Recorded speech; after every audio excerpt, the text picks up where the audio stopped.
Dear students, it is the fourth video about the ethnic, say, uh, fractions of the Muslims in subcontinent and especially in Pakistan, that they are inhabited of Sunnis and Shias and other uh, people. Fine. And in this video, we shall explore that what are the other sects in Pakistan which are responsible for variety and as well as some uh, demonstration and agitation in Pakistan. Fine. So the basic objective of this very discussion is to inform you that what type of people actually are living in subcontinent. Fine. Sorry, in Pakistan. Uh, Here we are going to talk about some of the religious uh, factors which control most of us or make a public opinion. We discuss in that in Sunnis there are different groups and every group have a distinct. Let's one by one explore those groups. Uh, in Sunnis, the very one of the famous group is called Deobandis. Fine.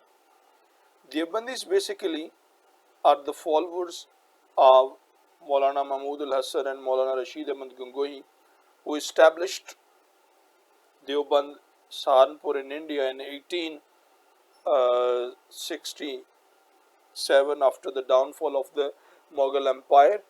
Fine. They people were very staunch Muslims.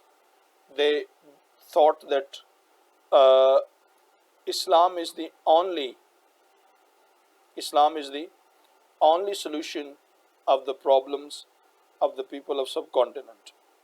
After partition, and these Deobandi uh, led a very influential campaigns in the subcontinent against the British Empire. For example, they led the movement of Tehreek-e-Reshmi Rumal, Khilafat movement, and Maulana Shabir Ahmad Usmani was one of the significant personalities who led and participated in the Pakistani movement. Fine.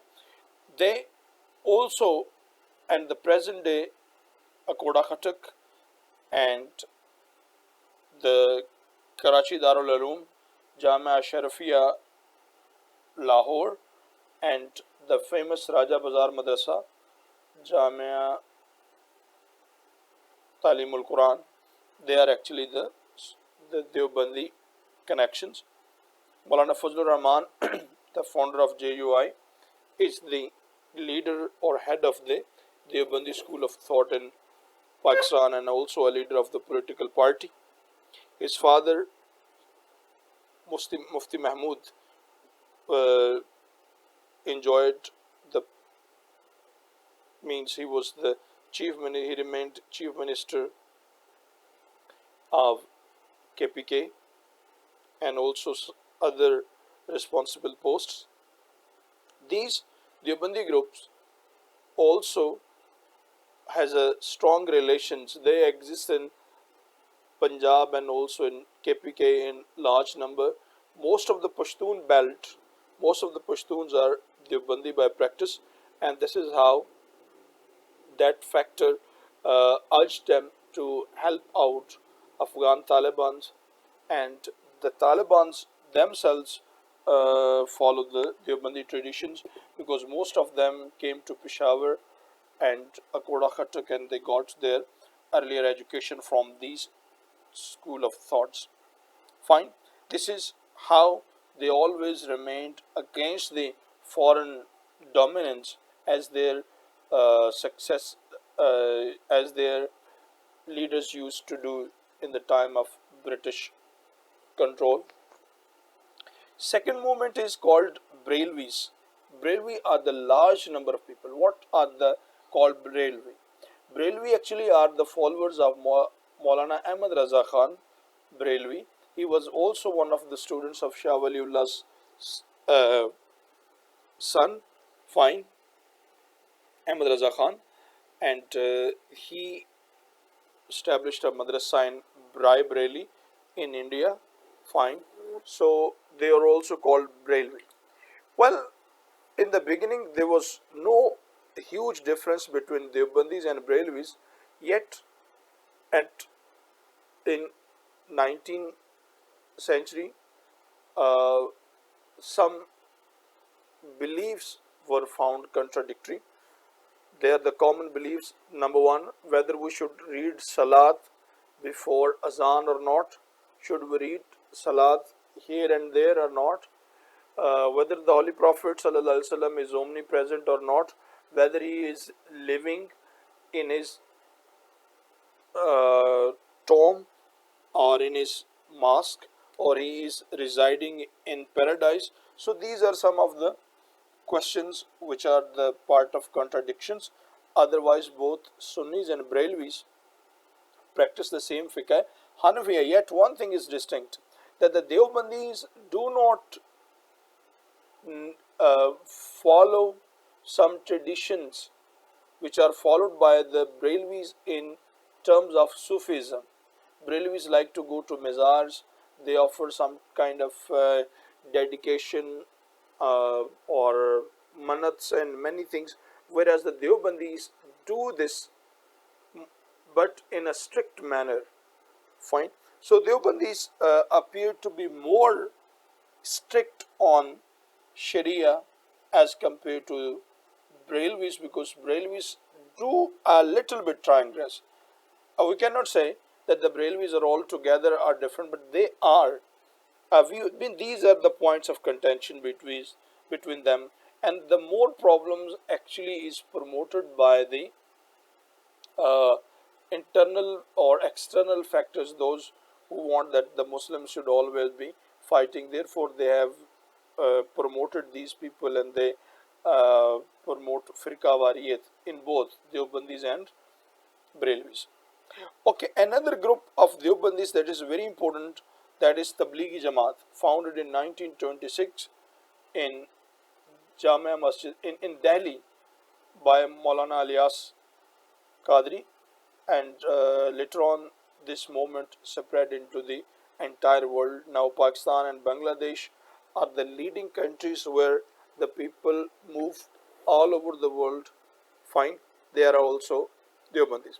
But another very important movement parallel to Deobandis by the Brailwi school of thought is Tehreek-e-Minhajul Quran, led by Dr. Tahirul Qadri. They have made exuberant progress in establishing Islamic centers. He has done lots of work in Islamic translation, Hadith and Sunnah. He is also uh, seemed to be Imam of the time by their followers, but that is their belief, right? So there are many titles which are offered to the Brailwi school of thoughts by to Dr. Tahirul Qadri.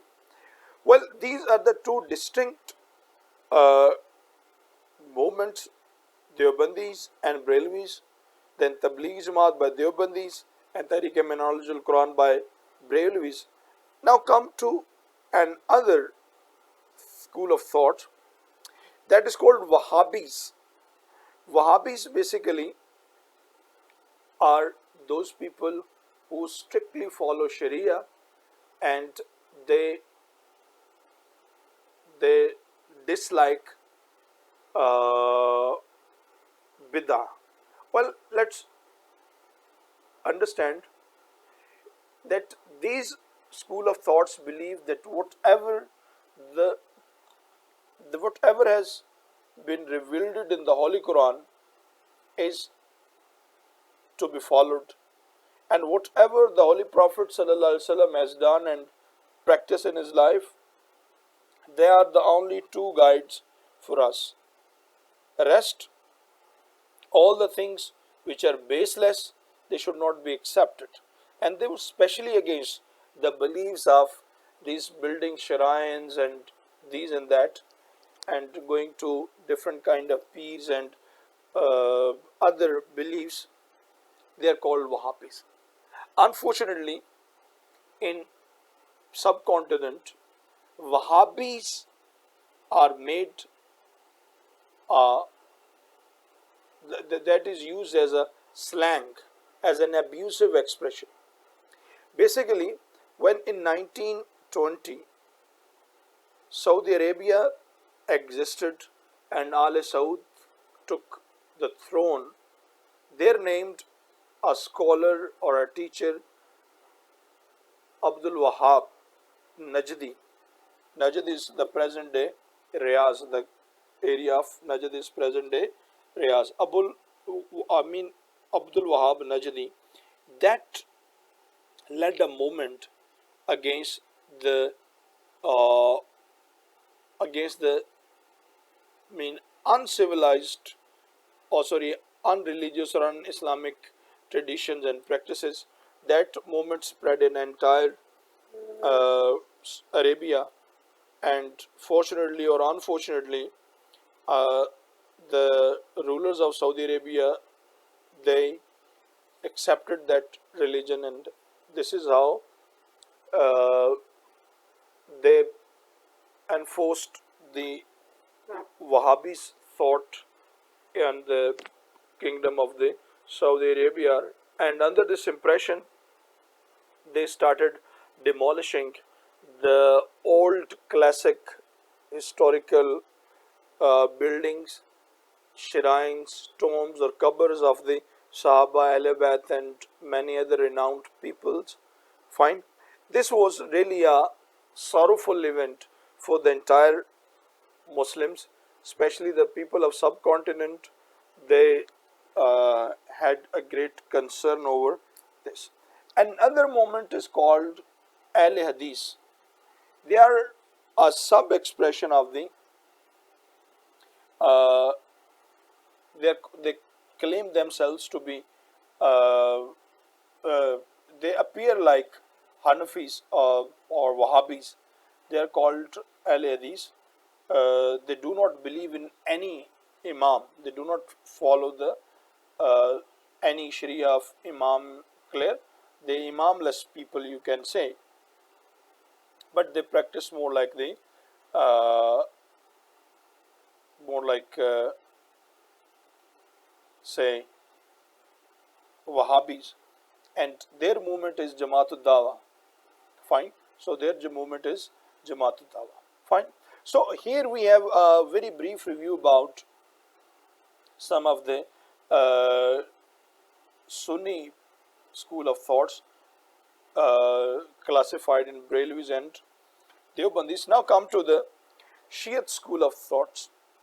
Shias themselves can be divided into many groups. Fine. Basically, the main point, the main stance of the Shia teaching is that all the Khalifas like Hazrat Abu Bakr Siddiq, Hazrat Umar Farooq, Hazrat Usman, they were not just the just Khalifa was Hazrat Ali radiallahu ta'ala anhu. Fine. Khalifa bila fasl. Bila fasl mean that remaining all other were the to some. I'm just finding the words to express this. That to their beliefs, however they we express it openly or hidden, but they believe in this, that those people were not compatible to the house of Prophet, to the post of the Khalifa, whereas Hazrat Ali ta'ala was the most compatible. Anyway, these people at the time of Shahada of Imam Ali Maqam, Hazrat Imam Hussain ta'ala separated from the uh, separated their beliefs, but they remained under the control of Umayyads and Abbasids. But a time came when they revolted and they established their own government. But remember this, that they also have transgressed the Rasuls.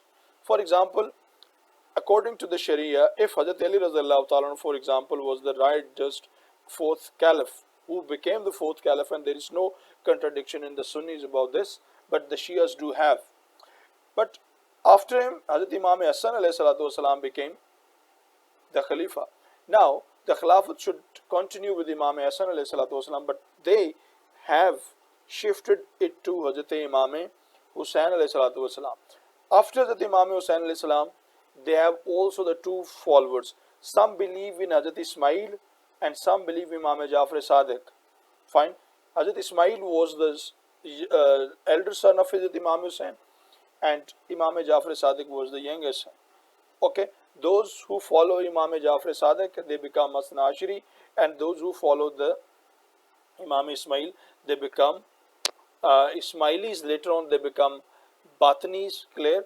So Aga Khanis and Nuzairis and Ismailis, they are the different people, and they make a lots of say in Pakistan, because the Hasan Ashari, the Hasan Ashari, that they are called 11ers. Let's read this. Among the Shiites, there are several subsects. Notable are Ismailis or Seveners, including Nuzairis, follower of the Aga Khans. Clear? Ismailis, they are called Seveners. Perhaps they believe in the seven Imams, including the Nuzairis. Nuzairis actually are the very strict school of thought in Shiites. Fine. And the followers of the Aga Khans, among whom are the Khwajas and Boras. Another school of thought of the Khwajas and Boras, where Khwajas and Bori Firqa, they are also the subs sections of the Ismailis, who are prominent in commerce and industry, and Asana Ashariya 12ers, who are more austere their practices and more closely resemble to the Shia tradition found in Iran. Okay, those they Ismailis school of thought, they follow Imam for Prince Karim Aga Khan and the company. Fine, they believe in Hazar Imam. Their Imam is not died. Their Imam is not disappeared or in Parda Ghayabat. Their Imam is present. Imam of the time is always with there. So Prince Karim Aga Khan was once their Imam, and now I think so. Fine. And now Asana Ashari, they believe in 12 Imams, and they are waiting for the last Imam Qaim or Imam Mahdi. Fine. And they believe they follow the traditions of Iran. So these are the contradictions, and interestingly, these both Sunnis and Shia school of thoughts, they do not have much resemblance in their beliefs. Even the Hasan Asharis, they assume themselves to equivalent to non-believers. वो तो उन्हें non-believers तक ही consider करते हैं. Fine. So these Ismailis and Aga Khanis, they live in Gilgit Baltistan, Hunza. Fine. Some of parts of maybe in Afghanistan, but they are very important. They control most of the business in Karachi, Bombay, and other areas. So, in short, these are the compositions of the population and their religious beliefs. Thank you very much.